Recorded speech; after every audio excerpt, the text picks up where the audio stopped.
Bonsoir à tous, c'est les 19h, voici les titres de notre journal.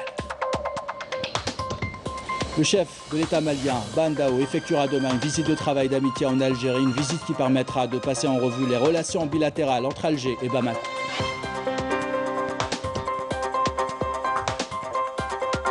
Le décret présidentiel portant convocation du corps électoral en vue de l'élection prévue le 12 juin prochain vient de paraître dans le dernier numéro du journal officiel. Plus de détails dans un instant. Comment rapprocher l'université du monde entrepreneurial? Comment inciter les investisseurs à accompagner les jeunes start-up? C'était le but de la rencontre organisée par l'université de Msila.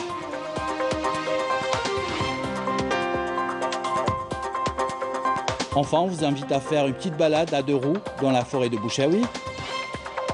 Et si vous êtes des amoureux des motos, vous serez bien servis car on va rencontrer le club algérien officiel des Harley Davidson. Oubliez l'image bad boy véhiculée par le cinéma, ce sont de vrais passionnés qui tenteront de vous donner envie de les rejoindre.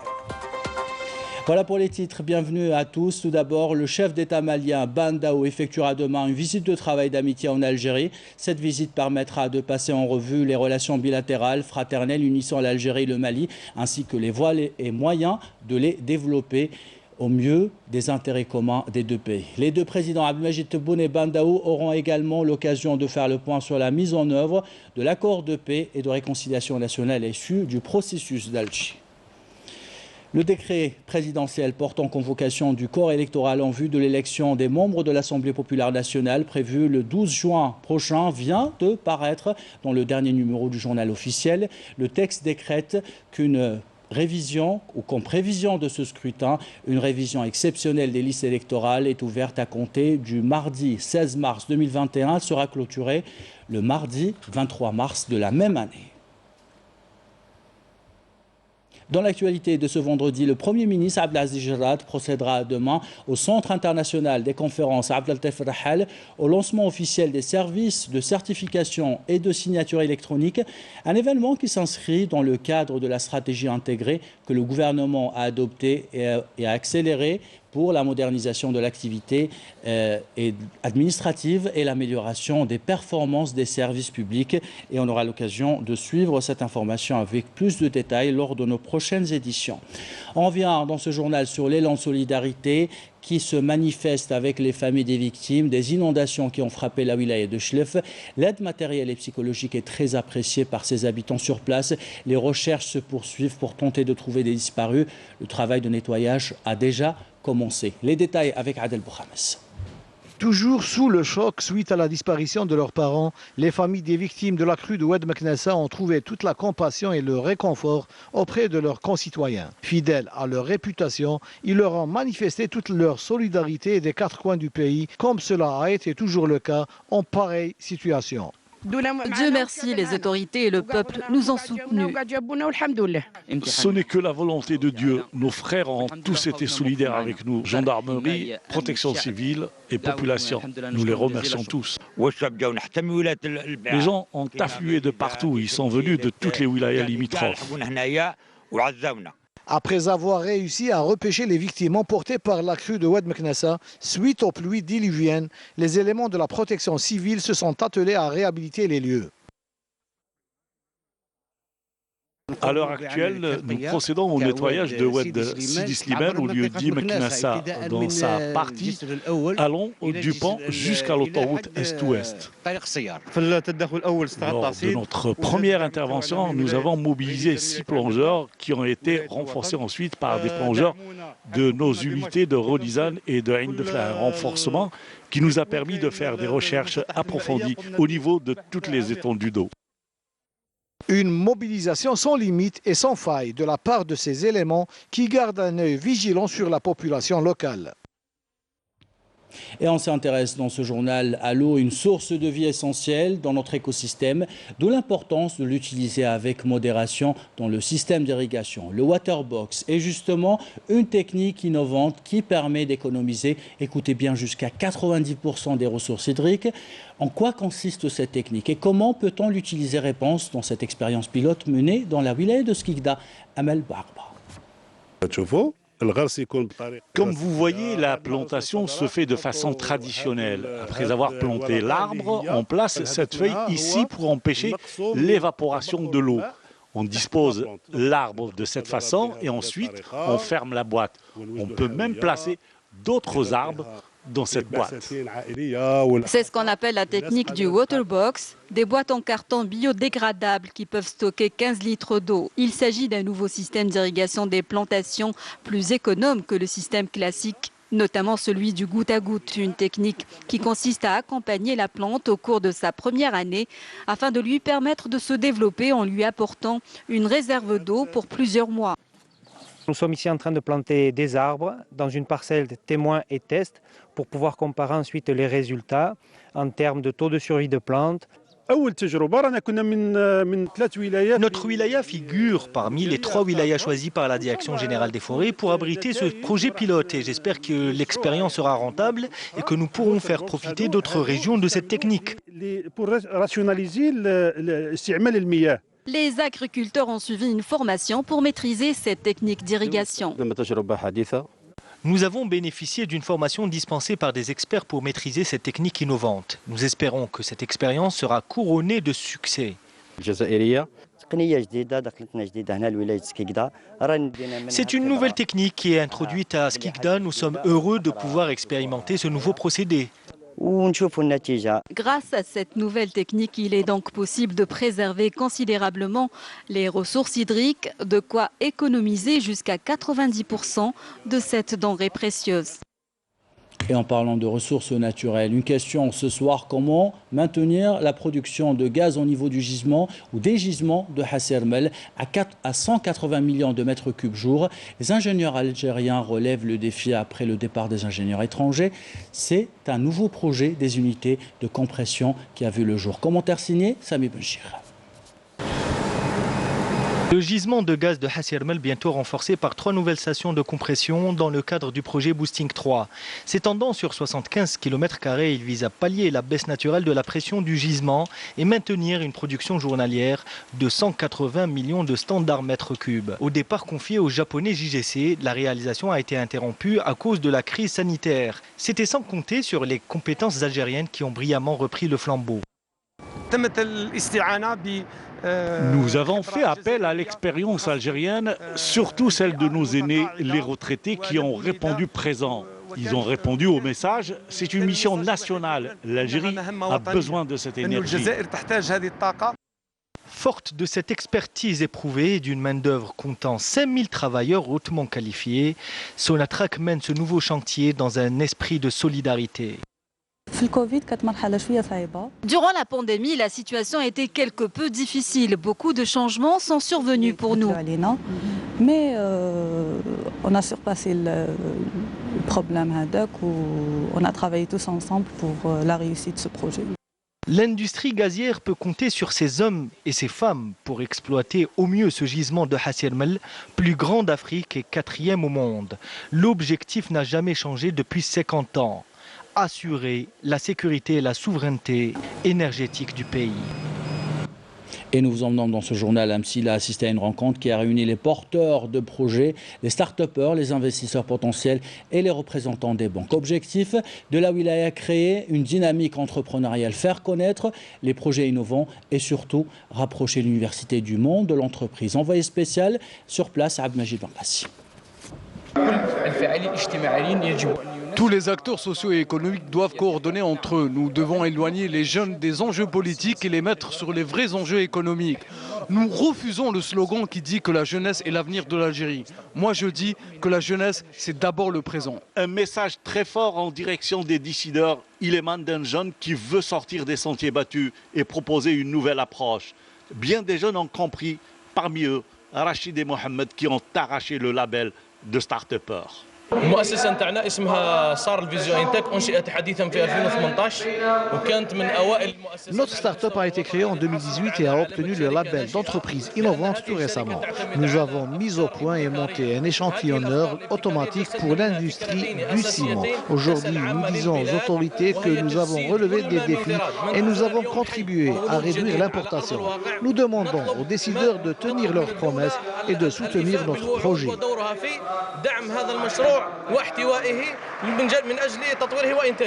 Un produit ficelé et déjà commercialisé, mais qui attend des business angels pour une véritable unité de production. Avant cela, l'université de Msila, dans son tissu, ces deux universitaires avaient ouvert ses portes avec un incubateur pour les autres porteurs de projets. Nous avons 120 projets, dont 59 qui sont déjà incubés. Et le reste des projets, 62 projets, sont en phase de préparation pour qu'ils deviennent des projets ayant des idées novatrices qui permettront à ces porteurs de ces idées-là de devenir un jour ou un autre des start-upers. Aujourd'hui, nous avons réuni les jeunes qui ont des idées, les jeunes qui ont des projets. Nous avons réuni aussi avec eux les investisseurs, les industriels, que ce soit public ou privé. Bien sûr, avec les banquiers, pour les accompagner, pour concrétiser. Aujourd'hui, on va concrétiser leurs projets et leur aider.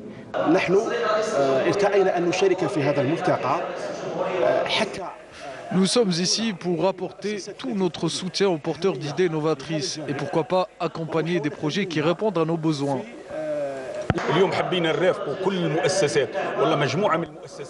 Aujourd'hui, nous voulons accompagner tous les jeunes porteurs d'idées novatrices. Nous allons d'ailleurs signer 3 accords avec des entreprises en vue de concrétiser leurs projets. Des accords que plusieurs start-upers attendent depuis bien longtemps. Et parmi les porteurs de projets à la recherche de financement, Brahim et Fawzi, ils ont développé une plateforme qui donne aux étudiants la possibilité de faire des simulations d'examen. Pour développer ce projet, les deux partenaires ont décidé de faire appel au Fonds national pour le financement des startups. Reportage de Hicham Saadoudi, commentaire signé Adel Boukhams. Brahim et Fawzi, deux jeunes porteurs de projets mais aussi d'une idée novatrice à travers laquelle ils veulent contribuer au développement de l'acquisition du savoir pour les élèves et les étudiants. Notre projet Zidni a vu le jour en 2020 en pleine période de confinement. Cette plateforme est destinée aux étudiants mais aussi à leurs professeurs pour qu'ils puissent les suivre et les évaluer. Elle peut être utile également aux instituts de formation publics et privés. On a eu l'idée l'été passé, en pleine période de confinement, là où les élèves étaient vraiment confinés chez eux. Ils ne pouvaient pas sortir pour faire les cours de soutien scolaire, ils ne pouvaient pas bénéficier des prestations, des services des écoles privées, des écoles publiques. C'est là où on a eu l'idée de mettre en place, de leur fournir un simulateur d'examen de bac pour leur permettre de s'exercer, de s'auto-évaluer, d'évaluer leur niveau de préparation pour être mieux préparés pour les examens et les épreuves du baccalauréat. Pour faire aboutir leur projet, les deux start-upers ont bénéficié du Fonds national pour le financement des start-up. Un nouveau mécanisme lancé l'année dernière permettant aux porteurs de projets d'accéder au financement.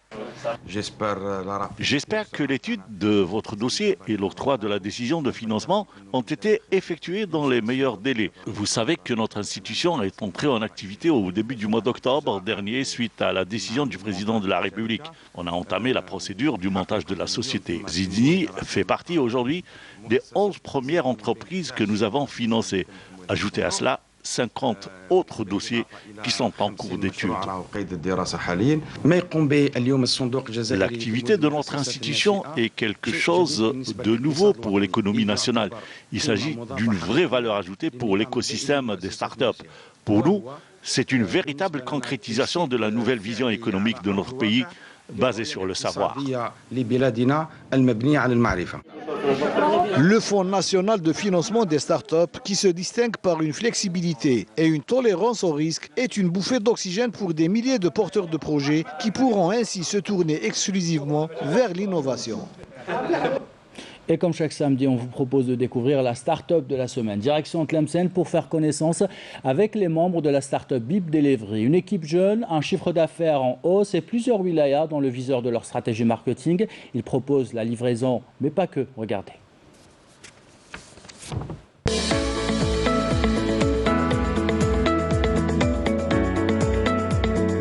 L'entreprise Bip Delivery est une entreprise de service à la personne et de livraison à domicile. C'est-à-dire, si vous avez besoin, par exemple, d'un repas, d'un restaurant, on est là. Si vous avez besoin d'une course à faire, par exemple, un service de pressing, un médicament à acheter. Si vous avez besoin, par exemple, de ramener quelque chose ou bien de récupérer un colis d'une personne tierce. Si vous avez besoin aussi de ce qui est service domestique, un électricien, par exemple, un plombier, un service de déménagement, on est là pour y répondre.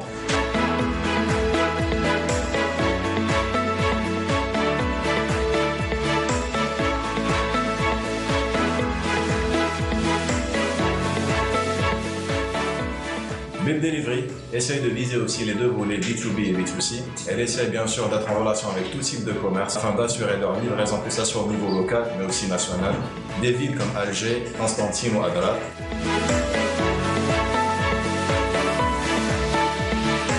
C'est déjà d'être les premiers présents ici à Tlemcen à proposer tout type de livraison et service à la personne.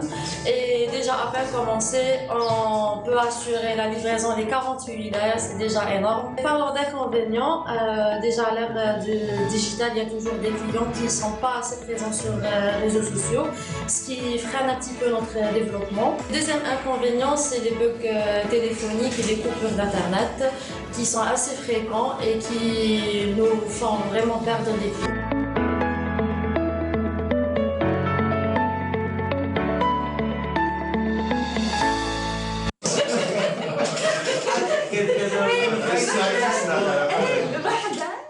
Et on fait le point maintenant sur la situation sanitaire en Algérie. 157 nouveaux cas confirmés de coronavirus, 116 guérisons et 3 décès ont été enregistrés ces dernières 24 heures selon le porte-parole du comité scientifique de suivi de l'évolution de la pandémie de coronavirus.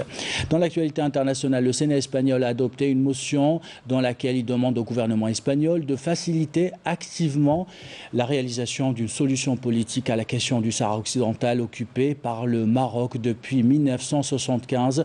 Tout en rappelant la responsabilité historique de l'Espagne vis-à-vis de la dernière colonie d'Afrique. Le gouvernement de la RAST, de son côté, a condamné hier les allégations du Marsen, qui a accusé à tort le Front Polisario d'avoir des liens avec des terroristes dans la région du Sahel.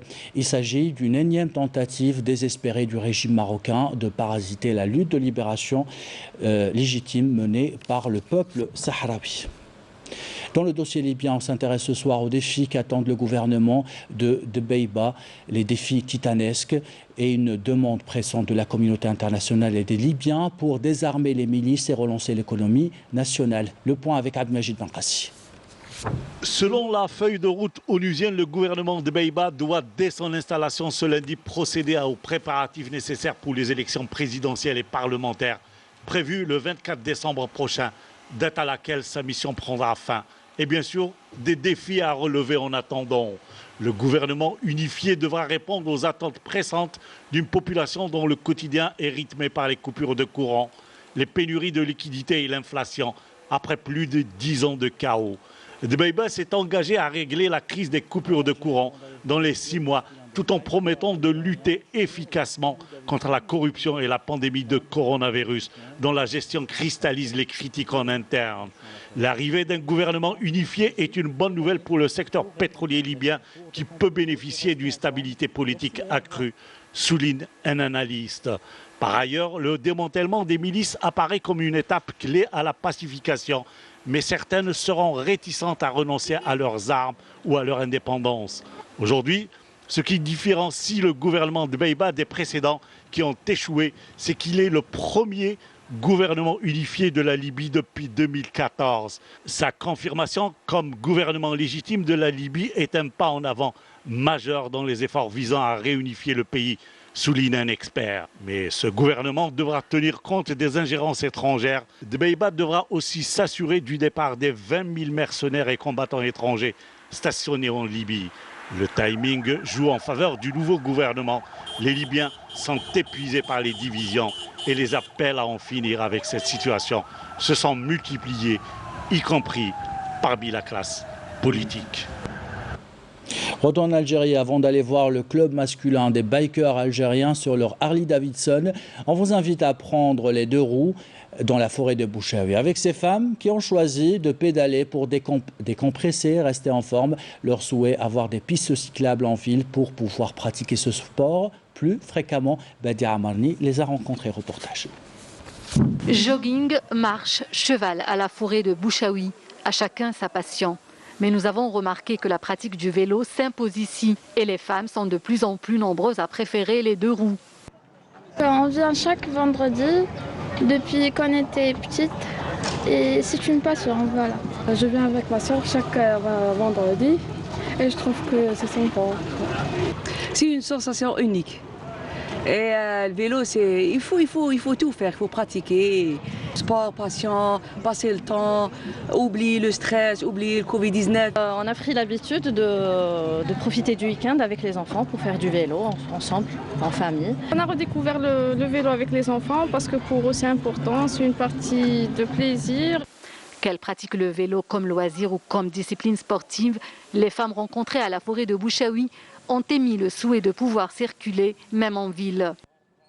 On n'ose pas encore le faire dans la ville parce qu'il y a le regard, pas que des hommes, même des femmes. Hein. On va pas stigmatiser. Voilà, il n'y a pas que même des femmes, elles peuvent être un peu critiques envers ça. Donc, on préfère faire ça dans les forêts, dans les parcs, parce que ça s'est généralisé. Mais dans la ville, on aimerait bien que ce soit possible pour nous et les enfants. Et même, il n'y a même pas les parcours spéciaux vélo. Déjà, quand on pense à la généralisation de la pratique du vélo, déjà il faut prévoir des zones sécurisées où on peut le faire en toute sécurité en ville avec les autres véhicules, des endroits où stationner. Et s'habituer et faire habituer les autres à voir des femmes au vélo en plein centre-ville. Ouais. Faire du vélo, c'est une culture maintenant. Même les femmes font beaucoup de vélo ici à Bouchaoui et même dehors, je les vois ailleurs. Et donc, c'est devenu une tendance. Ouais. Je trouve normal qu'une femme pratique le vélo. Je suis habitué à les voir depuis tout jeune. Lorsque j'ai commencé à pratiquer ce sport, pour moi, il n'y a rien de bizarre. Le vélo, un sport complet qui séduit de plus en plus la jeune féminine. Et lorsqu'il est pratiqué en forêt, c'est la détente assurée. Une passion qui naît dès le plus jeune âge. نحب الفيلو بزاف ثاني والفت به برك عاد يجيني ساهل كي نركب فيلو باسكو سبور راني حابه نولي شامبيون.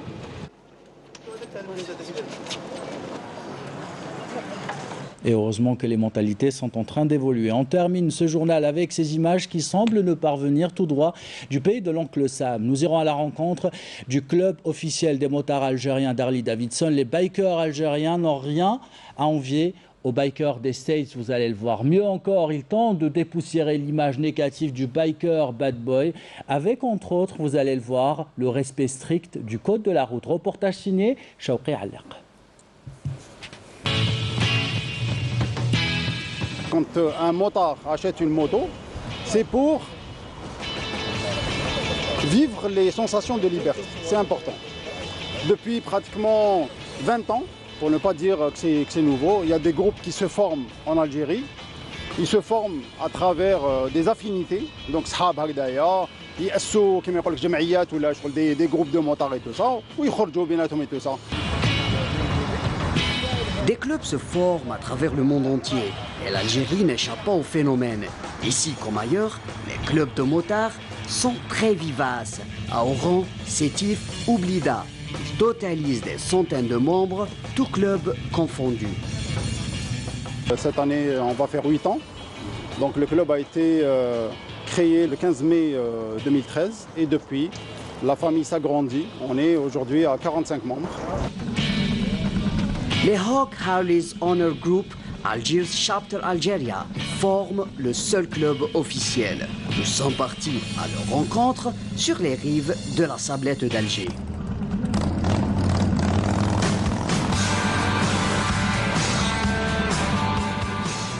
Donc on respecte le code de la route, très important, et surtout les signaux d'Yaouna. Donc comme arrêt, lorsqu'on s'arrête ou là lorsqu'on va s'arrêter, on le signale avant l'arrêt. Ok. Donc on signale les trous, يدكم اللي تكون accéléré, خرجوا برجليكم, et la gauche اللي ما تمبريش pour signaler un trou ou les حاجة. L'image du biker a évolué à travers les générations, même si le bon vieux mythe du biker rebelle plane toujours. La réalité actuelle ne correspond plus à celle d'un clan sauvage, comme dans les années 50 avec les bandidos et les 1%.